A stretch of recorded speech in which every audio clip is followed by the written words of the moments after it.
Hola, ¿qué tal? Bienvenidos a una edición más de Cercanos por las diferentes plataformas de TD+. Recuerden que todos los lunes a las 7:30 de la noche estrenamos por TD+2 y la señal en vivo por el app de TD+, que durante la semana hay diferentes horarios de repetición. Y como siempre me encanta decirles, cada una de las semanas hay 4 pilares que son los que trabajamos en este espacio, que llega a ustedes para poder brindarles esta información. ¿Información en qué? En empleo, en educación, en negocios y en emprendimiento. Esas son las 4 áreas que nos encanta trabajar por acá y por eso hoy, precisamente hablando de uno de estos ejes principales, que al final repercute creo que en todos los que mencionamos, porque es tan importante que es allí donde nos formamos. Y estoy hablando de la educación. En el pasado mes de agosto se lanzó el 8º informe del Estado de la Educación costarricense que desarrolla el programa del Estado de la Nación y arrojó ciertos resultados que no voy a entrar yo en materia, va a ser Catherine Barquero, quien es investigadora del programa del Estado de la Nación y será ella quien nos cuente qué arrojó este informe y lo iremos trabajando poco a poco. Pero bueno, Catherine, bienvenida y gracias por estar con nosotros. Muy buenas, muchas gracias a ustedes por la invitación, un placer. Gracias. Catherine, quizás para empezar, en parte de lo que plantea la sinopsis del informe como tal, se presentan dos ítems. Y el primero es que habla de los propósitos educativos que el país tiene y la afectación que sufre por la rigidez que tiene el sistema educativo costarricense. ¿Cómo podríamos explicar esta relación antes de entrar ya en lo que propiamente especifica el informe del Estado de la Educación costarricense? Sí, claro, bueno, en general el objetivo principal del país es tener aprendizajes de alta calidad. Si medimos la educación de calidad, pues lo que aspiramos es a contar con ciudadanos y ciudadanas altamente competentes que tengan los conocimientos, las habilidades necesarias para insertarse de manera exitosa en una sociedad que cada vez demanda habilidades superiores. Y esto lo podemos ver en muchas áreas, ¿verdad? En diversas áreas, tanto científicas como tecnológicas. Actualmente el volumen de la información que se produce es muy acelerado y requerimos individuos con habilidades superiores para hacer frente a este contexto tan cambiante.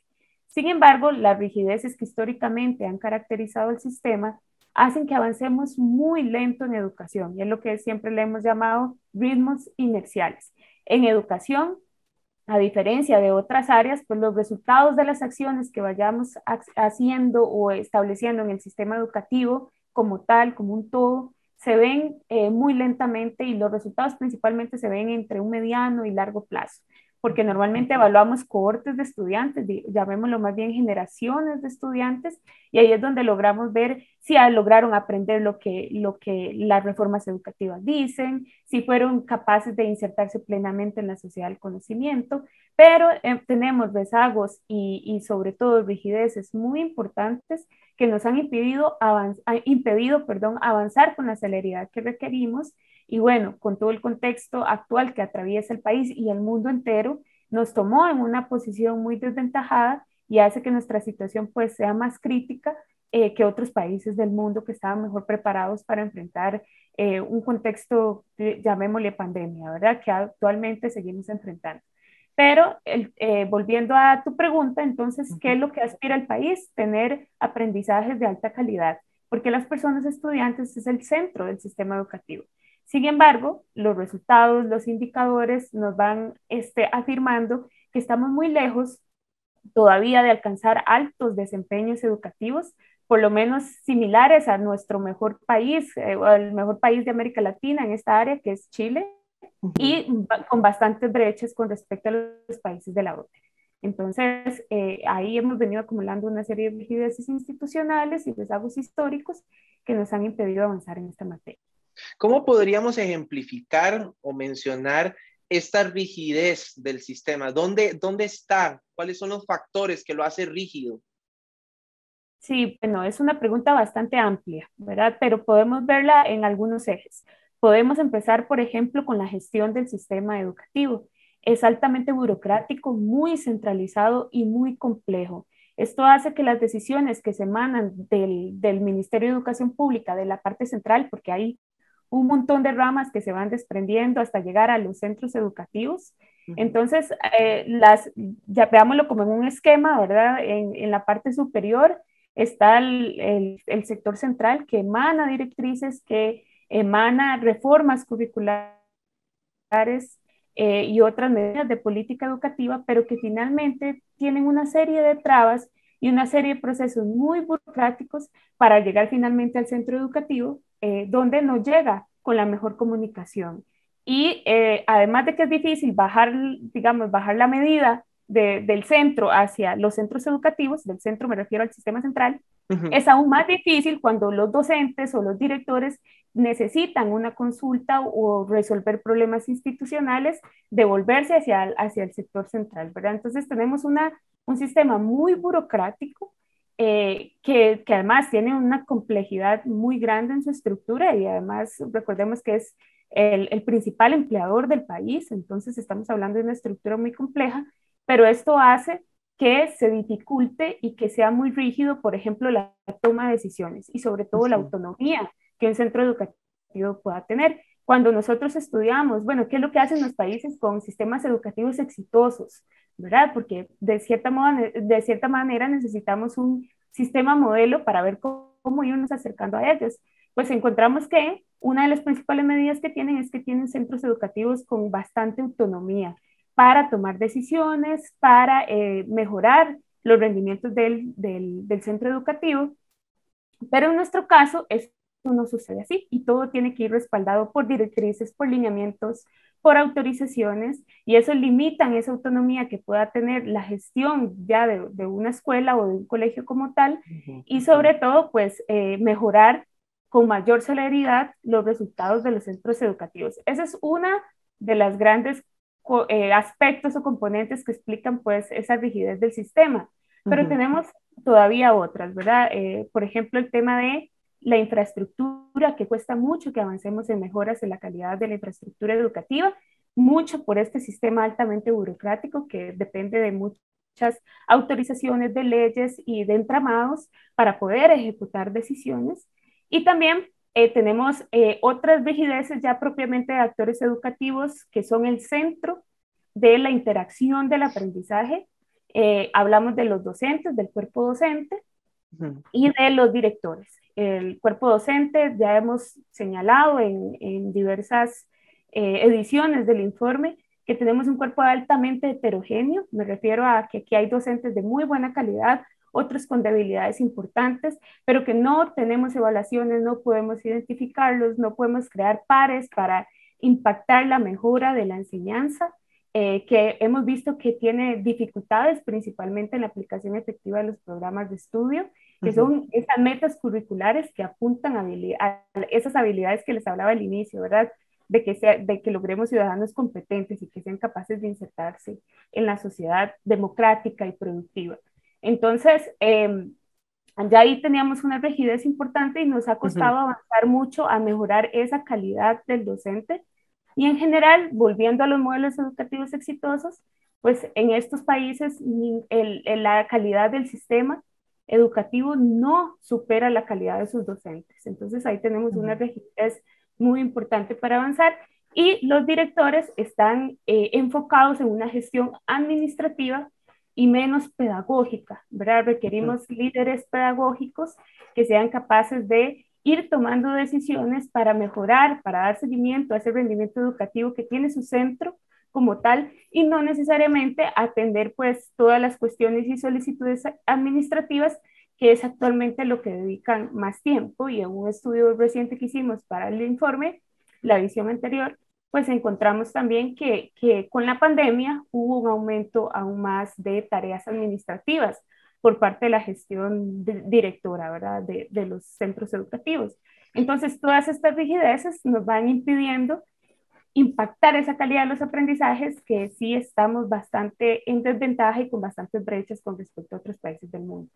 Y precisamente, y gracias por ampliar de esa forma en describir esta rigidez del sistema, porque nos va llevando ya hacia poder hablar específicamente del octavo informe del Estado de la Educación, porque yo esto lo veo como un escenario donde tenemos un eje y el otro lado está un eje que es generacional y que es muchísimo más cambiante quizás que este. este ya lo hemos descrito, pero aquí me estoy refiriendo al tema de la población estudiantil. Entonces, ¿qué necesidades puntualmente refleja el informe que tenían estos estudiantes y que hoy, y ya vamos a entrar un poco en cuáles fueron los agravantes de la situación que tenemos ahora, pero que tenían previamente y que esta rigidez del sistema no les estaba permitiendo ser parte de, como usted lo mencionó y que me encantó el concepto, no les permitió ingresar a esa sociedad del conocimiento de la forma óptima y con los estándares de calidad que hoy se exige a nivel global? Claro, esta población estudiantil, la que actualmente está en nuestro sistema educativo, pues esta y otras generaciones que ya han pasado por esta etapa, pues han venido arrastrando una serie de rezagos históricos que no hemos podido superar en la celeridad que requerimos, ¿verdad? Para impactar esos aprendizajes. Hablamos de centros educativos, por ejemplo, que llegan con una gran cantidad de centros educativos, cerca de 800, con órdenes sanitarias. Esto quiere decir que no tienen las condiciones idóneas para ofrecer ambientes de aprendizaje de calidad. Y con esto me refiero a deficiencias de qué tipo. Bueno, electricidad adecuada, incluso disponibilidad de agua potable, el estado de la infraestructura en general. Entonces, ahí ya hay un tema que impacta incluso el logro de aprendizajes, porque muchos estudios nacionales e internacionales ha destacado que la infraestructura es fundamental para mejorar el rendimiento educativo, ¿verdad? Tener un aprendizaje, un ambiente de aprendizaje de calidad. También llegamos en un contexto donde los estudiantes en general han venido teniendo bajos niveles de desempeño en competencias claves altamente relacionadas con áreas STEM de ciencia, tecnología y matemáticas, ¿verdad? Que es mucho de lo que se está demandando actualmente por esta gran revolución tecnológica y digital que vivimos. De acuerdo con las pruebas PISA, que son las evaluaciones que aplica la OCDE, ¿verdad? Bueno, se aplican a los países de la OCDE nosotros participamos para compararnos y ver cómo podemos ir mejorando esos niveles de desempeño. Pues tenemos que la mayoría de los estudiantes, más del 75% de ellos se ubican en los niveles de desempeño más bajos, en competencia lectora, en competencia matemática y en competencia científica. Esto básicamente es que apenas alcanzan las habilidades mínimas requeridas para insertarse en la sociedad del conocimiento. Pero nos quedan todavía 4 niveles más, que es donde se ubican los estudiantes de alto desempeño, y nosotros estamos muy lejos de movernos hacia ahí. Particularmente en matemáticas y en ciencias es donde tenemos el rezago mucho más profundo, donde cerca de un 60% ni tan siquiera alcanza el nivel 2, que es el nivel 2, que es como el mínimo que deben de tener. Tenemos un 60% de estudiantes que no tienen habilidades mínimas en estas áreas. Y bueno, todo esto va afectando también, por ejemplo, en las escuelas tenemos todavía cerca del 93% de las escuelas que opera con currículos recortados. Esto es que no se ofrece el currículum completo. Todas las asignaturas que por ley deben impartirse solo se da en un 7% de las escuelas del país. Entonces empezamos a generar bases endebles en la primaria, que son las bases sólidas que tienen que tener los estudiantes en su formación inicial para avanzar con éxito hacia ciclos educativos que requieren habilidades superiores. Hablemos de secundaria, donde tenemos la mayor exclusión, los menores niveles de aprobación y de promoción, y todavía superior, donde quienes ingresan a la educación superior, el porcentaje es aún más reducido. Y a esto le sumamos un contexto que nos cayó, ¿verdad? Donde se incrementó las condiciones de pobreza extrema de la población estudiantil. La pobreza extrema aumentó un 60% en la población que asiste al sistema educativo público, lo que genera una demanda de programas de equidad, esos incentivos para estudiar, becas, comedores, transporte, que son altamente eficaces para retener a los estudiantes en el sistema y disminuir la exclusión educativa, y una inversión en educación que se ha venido cayendo en el tiempo por la situación fiscal que enfrentamos, y por tenemos cada vez menos recursos y tenemos que ver cómo mejorar esa calidad de aprendizajes, que aquí no estamos hablando aún, ¿verdad?, de los efectos de la pandemia. Entonces vean que ya ese panorama era bastante complicado, y pues nos pone en una situación realmente comprometida a sabiendas de lo que sucedió, particularmente durante 2020. Y propiamente para poder entrar ya en materia de lo que el informe presenta, lo vamos a hacer en el próximo bloque, pero para cerrar este primer bloque de la conversación, con este escenario que usted nos ha ampliado tanto desde la rigidez del sistema y las necesidades del estudiantado y las realidades que vive el estudiantado hoy en el país, ¿podríamos concluir que tenemos una crisis educativa en el país?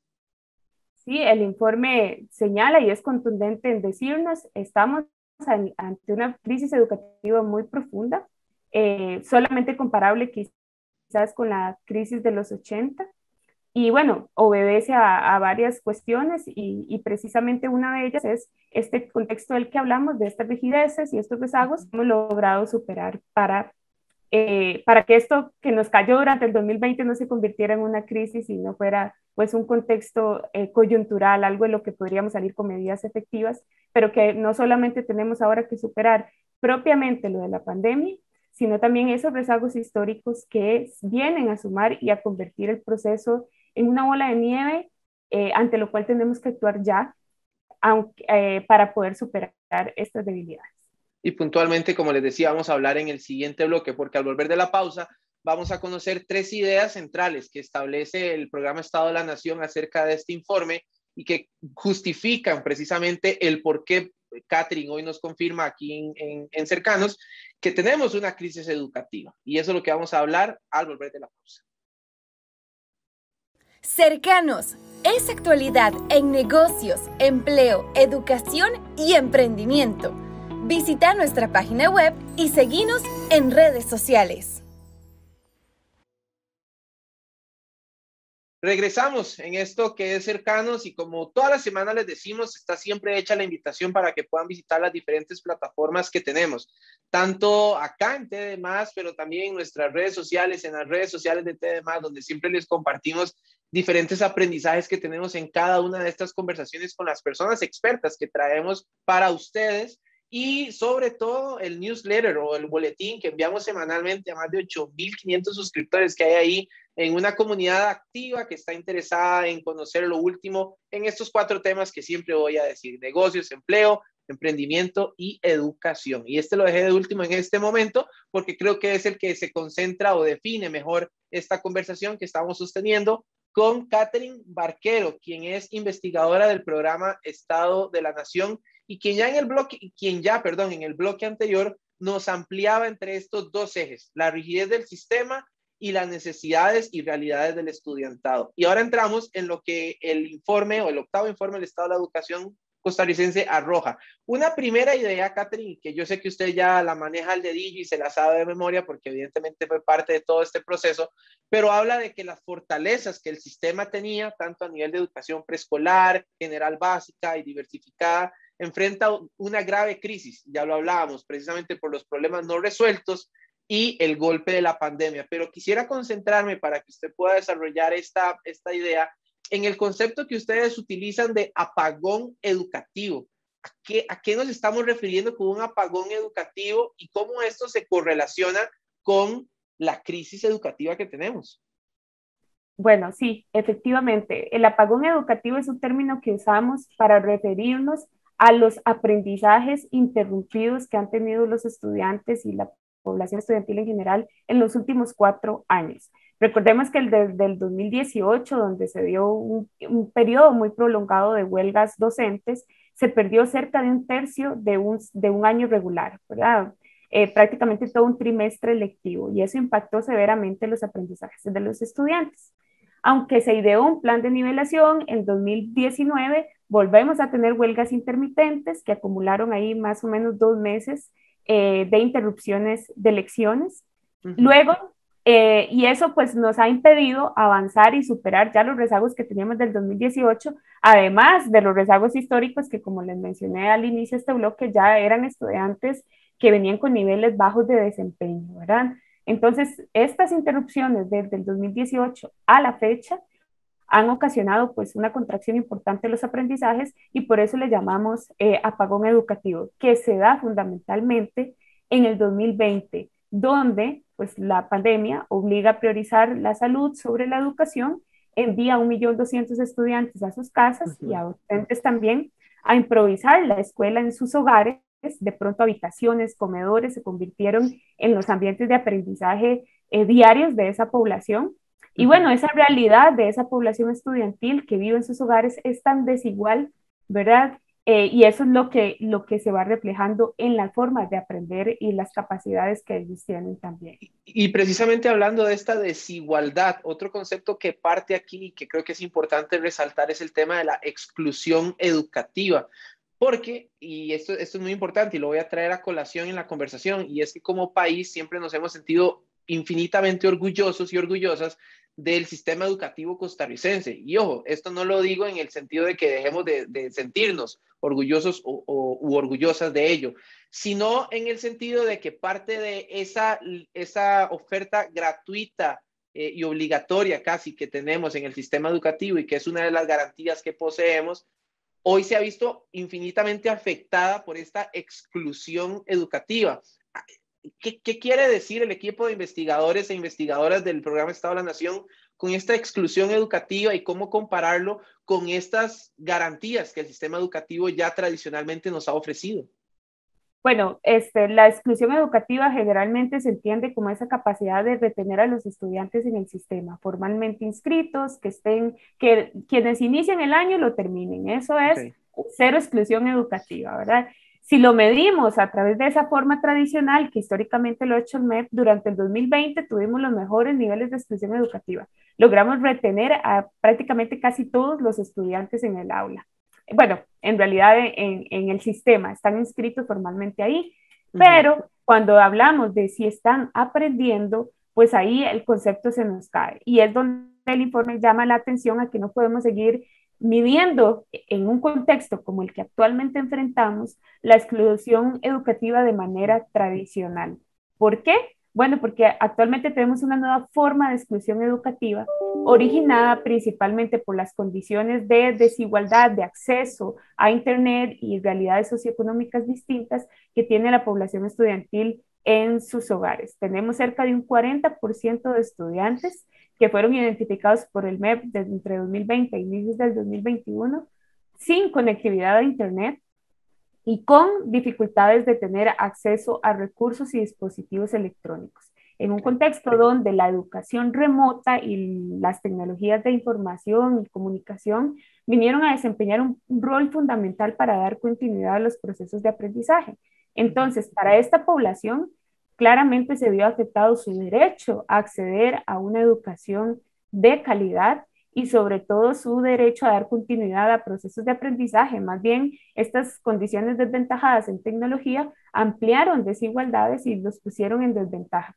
Y no solamente habilidades en materia de aprendizaje, sino, digamos, aprendizajes tradicionales o lo que dicen las famosas guías de trabajo autónomo, sino me refiero también a nuevas habilidades. Por ejemplo, la posibilidad de usar recursos tecnológicos y el desarrollo de la competencia digital. Si no tienen esos dispositivos en sus hogares y en los centros educativos al estar cerrados, en un gran porcentaje de esta población se vio limitado a desarrollar competencias fundamentales que son necesarias para aprender actualmente y sobre todo que van a ser requeridas en unos años cuando ya salgan del sistema y quieran ingresar al sistema, digamos, laboral o acceder a estudios superiores, esta competencia van claramente desventajados. Entonces, particularmente llamamos la atención a prestar atención a este fenómeno de nueva exclusión educativa, porque aunque actualmente tenemos a la mayoría de estudiantes en el sistema, en los próximos años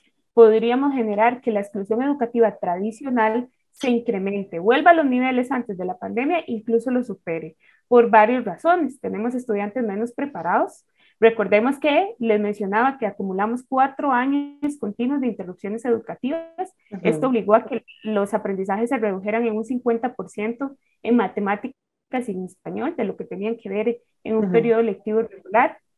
Luego tenemos una persistente y brecha digital que aún no ha sido resuelta. Y también tenemos un importante incremento en la pobreza, producto de la crisis nacional, ¿verdad? Y económica que vive el país.